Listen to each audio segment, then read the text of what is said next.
kanina, nagpasabog si President Bongbong Marcos. Nagpasabog si President Bongbong Marcos, guys, kaninang umaga. Oo. Anong sabi? Ay. Kaya kinakabahan ng mga tao ngayon kay Presidente. Sabi, PBBM flags 16 billion pesos worth of funds of construction firm linked to Eric Yap. Ayun, Tay tayo dyan, ka-Eric. Tay tayo dyan, ka-Eric. Ayan na. Play natin yung kanyang announcement kaninang umaga. Panoorin natin. Magandang araw po sa inyo lahat. Mga kababayan ko, naglabas na ang Court of Appeals ng freeze order laban sa mga bank account, ari-arian at sasakyang panghimpapawid na may kaugnayan sa mga anomalyang flood control project na iniimbestigahan ngayon ng gobyerno. Sakop ng freeze order ang mga account at ari-arian ng Silver Wolves Construction Corporation at Skyyard Aviation Corporation, pati na rin ang mga personal account at asset ng mga individual na nasangkot sa investigasyon. Kabilang ay si Congressman Eric Yap at Enrique. May mahigit 16 billion na ang pumasok sa mga transaksyon ng Silver Wolves mula 2022 hanggang 2025. Nakaramihan ay may kaugnayan sa mga flood control project ng DPWH. Kabuuang 280 bank account ang na-freeze. 2 insurance policy, 3 securities account, at 8 sasakyang panghimpapawid, kabilang ang mga eroplano at helicopter. Ito yung mga pumaldo nung panahon ni Digong, guys. Grabe. 8 air assets, guys. Ang lala.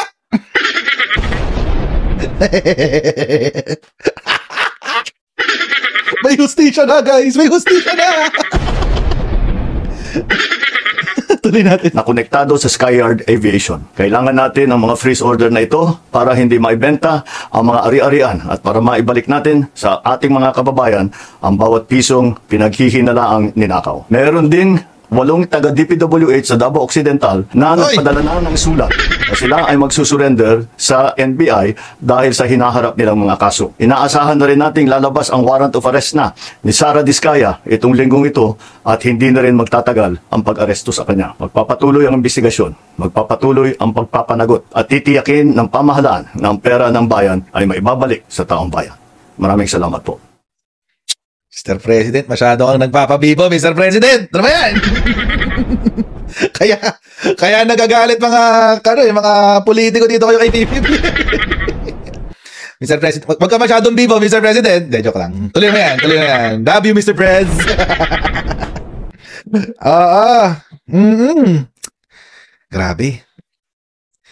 Grabe, mga babayan. Imagine, yung pumaldo nung panahon ni Rodrigo Duterte, ngayon nagtatago. Oo, mga babayan. Puntahan natin yung announcement sa balita. Ayan. President Ferdinand R. Marcos has flagged more than 16 billion pesos. Grabe. In transactions made by a construction firm involved in alleged anomalous flood control projects and tied to Benguet Representative Eric Yap. In a video message Tuesday, Marcos confirmed that the assets and properties of Silver Wolves were among those frozen by the Court of Appeals as part of the efforts to recover stolen public funds originally intended for flood control projects. Mga babayan, kulang pa to 16 billion. Kulang pa ng mga 20 billion, guys. Kulang pa to ng mga 20 billion. Oo, maniwala kayo. Mamaya pakita ko sa inyo kung bakit. Okay, so yan yung sinabi ni Presidente kanina. Okay. Ombudsman earlier claimed that the Benguet lawmaker is the beneficial owner of Silver Wolves, although reportedly divested a few years ago. Yan yung diskarte nila eh. Diskarte nila, magtatayo sila ng construction firm. Ito, naging diskarte ni Saldico, naging diskarte ngayon ni Eric Yap. Tapos, papasok sa politika. Tapos, kunyari, magdadivest. Kunyari lang yun, drama-drama lang yun.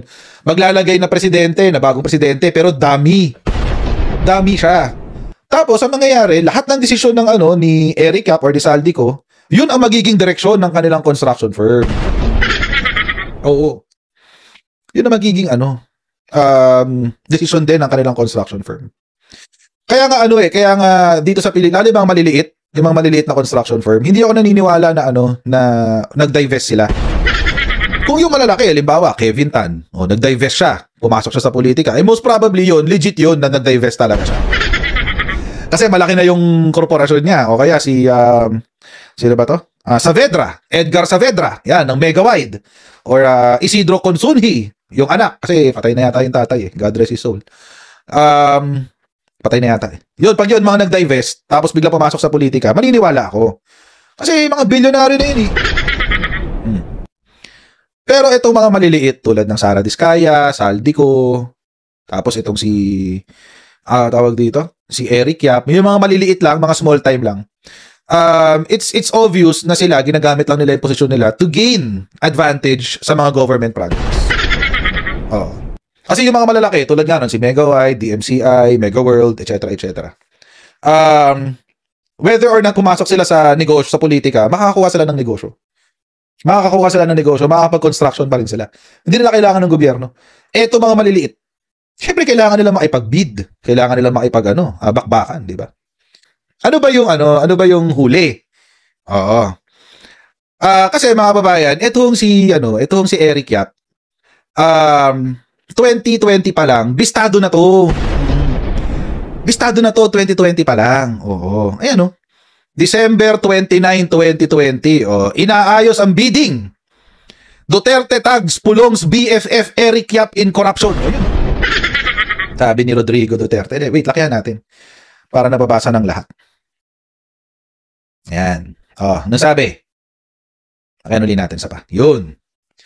President Rodrigo Duterte has named a close friend of his son, Davao City Representative Paulo Duterte, as one of the lawmakers allegedly involved in corruption in the implementation of infrastructure projects. Duterte on Monday, December 28, tagged 9 incumbent lawmakers and 1 former congressman in corruption-based na list provided by the PACC ni Greco Bellica. So mga babayan, noon pa pinagdududahan yang si Eric Yap. Pero ano nangyari? Walang nangyari. Maski si Greco Bellica, umatras dyan. Hindi niya tinuluyan ng kaso yan si Eric Yap. Hindi niya tinuluyan yan. Maraming banta. Tapos malamang sa malamang, umabot sa NBI. From what I know, si NBI nag-file ng kaso. Si NBI. Pero hindi na natin alam kung ano nangyari after. So, we don't know. We don't know ano na nangyari.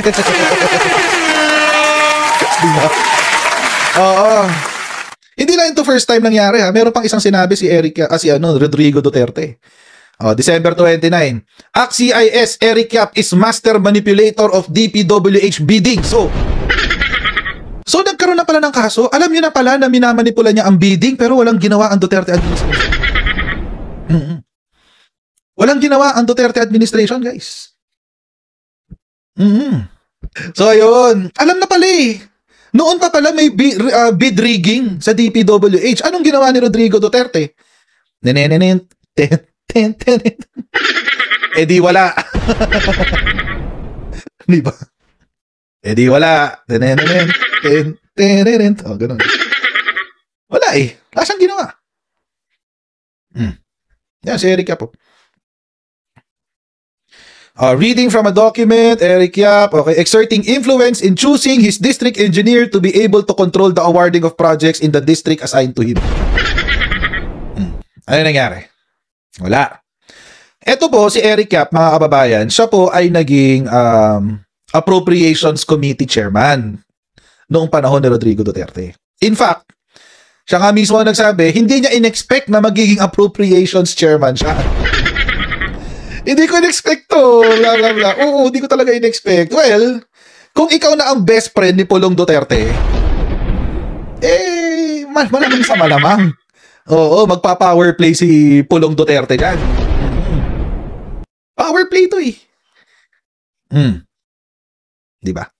Kaya kung meron mang korupsyon na ginawa si Eric Yap, dapat maimbestigahan din si Pulong Duterte. Hindi pwedeng hindi kasi magkakabit ang bituka nilang dalawa. Tapos, mga kababayan, siya ay naging caretaker ng Benguet. At nung caretaker siya sa Benguet, mga kababayan, nagkaroon ng issue. Ano yung issue? Rocknetting, mga kababayan, na pinoprotektahan ni Benji Magalong. 36 billion to, mga kababayan. No? Davao City Representative Paulo Duterte and Benguet Representative Eric Go Yap are reportedly behind the overpriced 36 billion rock netting project in Benguet carried out during the Duterte administration. Dapat imbestigahan sila pareho. Dapat imbestigahan sila pareho. Hindi pwedeng si Eric Yap lang. Kasi partners in crime sila, guys eh. Partners in crime sila. Kaya sinabi ko kanina, parang kulang pa yung 16 billion ng 20 billion. Kasi, doon sa rack netting pa lang, 31 billion na agad. Oh. At dahil appropriations chair, etong si Eric Yap, pansinin nyo, yung panahon na nangurakot etong si Pulong Duterte ng 51 billion pesos, yun din yung panahon na appropriations share si Eric Yap. 2020, 2021, at 2022. Di ba? Yun din yung same period, mga kababayan. 2020, 2021, 2022, umabot ng 51 billion pesos ang flood control budget ng Davao City 1st District. Di ba? Di ba? Hindi ako nag-iimbento, mga kababayan. I'm not kidding. Hindi ko ito joke. So, mga kababayan, etong si nakakagulat lang din kasi si Eric Yap ay pinanganak din sa Davao. Tapos close sila ni Pulong Duterte. So, hindi ako magtataka kung yung corruption niya, yun din ang corruption ni Pulong Duterte. Magkadikit ang bituka nila sa corruption, guys. Hindi ako magtataka. Hindi ako magtataka. Kaya tingnan nyo ngayon si Pulong, mga kababayan. Yan, sabay nga silang pumasok ng Lakas CMD noong 2024. Oh. Hindi, si Eric Yap pala. Si Eric Yap sumali ng Lakas CMD. Itong 2024 para sa 2025 elections. Bumukod siya kay Pulong. But anyway, regardless, kaya hindi ako magtataka, mga kababayan, na ngayon, ito na yung sinasabi ni Madam Ellie. Ayan, Madam, ito na yung sinasabi mo. Punta na natin si Pulong. Hindi ako magtataka, mga kababayan, na ngayon, etong si Pulong, Paulo Duterte, Representative 1st District ng Davao City. December 1, 2025. House Speaker. 2. House Speaker Boji D. Dear Speaker D, greetings from the 1st District of Davao City. This is to request for a travel clearance for my upcoming travel. Oh, travel na naman. Babiyahin na naman siya. Babiyahin na naman siya. Saan? Papunta? Hong Kong, China, Malaysia, Indonesia, South Korea, Japan, Vietnam, Cambodia, US, Australia, UK, Netherlands, Germany, France, Belgium, Italy, and Singapore. Wow! Wow! Grabe naman! Ang dami niya, no? Ilang araw? December 15 to February 20, 2026. Kasya kaya yun? From Manila to Hong Kong, kaya yan. One day lang yan, malapit lang ang Hong Kong eh. Manila to Hong Kong, kaya yan. Hong Kong is already, konti na lang, nasa China ka na rin, so kaya yan. Hong Kong to China. Tapos babalik ka ng Malaysia. Parang weird, no? Babalik ka ng Malaysia. Siguro ganito yung ruta niya. Pupunta muna siya ng Indonesia, di pa siya ng Malaysia, then pa Hong Kong, then pa China. Pa Hong Kong, and then pa China. Tapos from China, pupunta siya ng South Korea, and then Japan. Ay, hindi, wait. Kasi may Vietnam, Cambodia pa. Wait. Paano ikot ang gagawin niya? Wait. Ano ba pinaka-practical dito? Wait. So, kasi malayo kasi yung kasi kung mag-Hong Kong siya, tapos pababang ganun, papunta ng... Ay, hindi. Subukan natin i-figure out, guys, ha? Sorry. So, from Philippines, lipad muna siya ng Malaysia. Singapore muna, kasi may Singapore siya, di ba? Singapore muna. Tapos, tawid siya ng Malaysia, kasi magkadikit lang yun eh. Oo, isang barko lang yata yun eh. Singapore muna, tapos Malaysia, tapos Indonesia, and then Vietnam, and then Cambodia, and then Hong Kong, and then China. Then, tawag dito, South Korea, exit siya ng Japan. Papunta na siya malamang ay hindi, from Japan, punta muna siguro siya ng Australia para magkakadikit. Kasi paikot na yan, pababang ganun eh. Australia, then from Australia, saka siya lilipad papuntang UK. UK yan. UK. And then from UK, tawid siya sa Netherlands. Tapos ikutin na niya yung Schengen. Ikutin na niya yung Schengen ba o Schengen? Baka Schengen, ano? Ikutin na niya yung Schengen. And then, from Schengen, punta na siya ng US. Ayan. So, yun yung ikot. Yun yung ikot, guys. Oo. Nakakapagod naman to para magtago ng pera.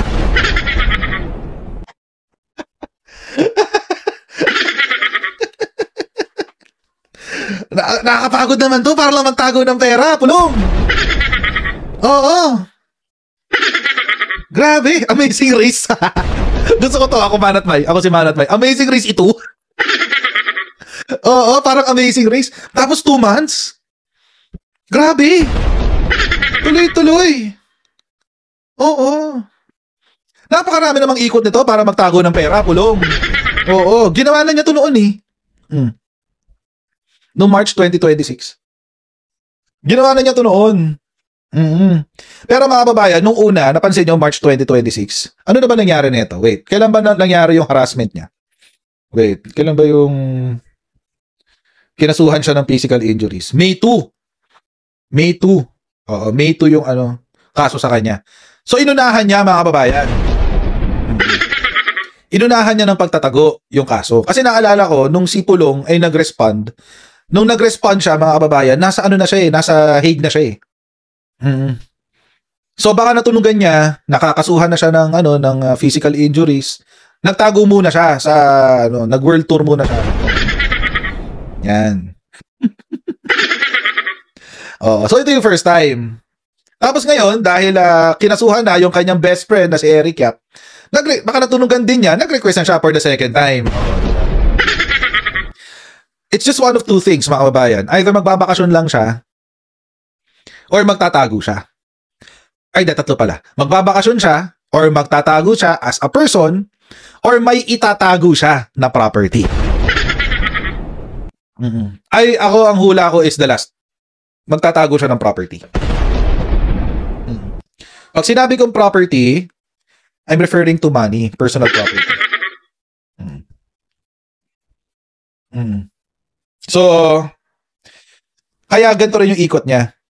This is intended to confuse. Isa lang ang pupuntahan niya dyan or dalawa. Imposible yun mga babayan. Ikutin mo 17 countries in 2 months. Ano ka, matutulog ka sa aeroplano, matutulog ka sa tren, wala ka na ibang gagawin kundi umikot-ikot, tapos doon ka matutulog. Imposible yun.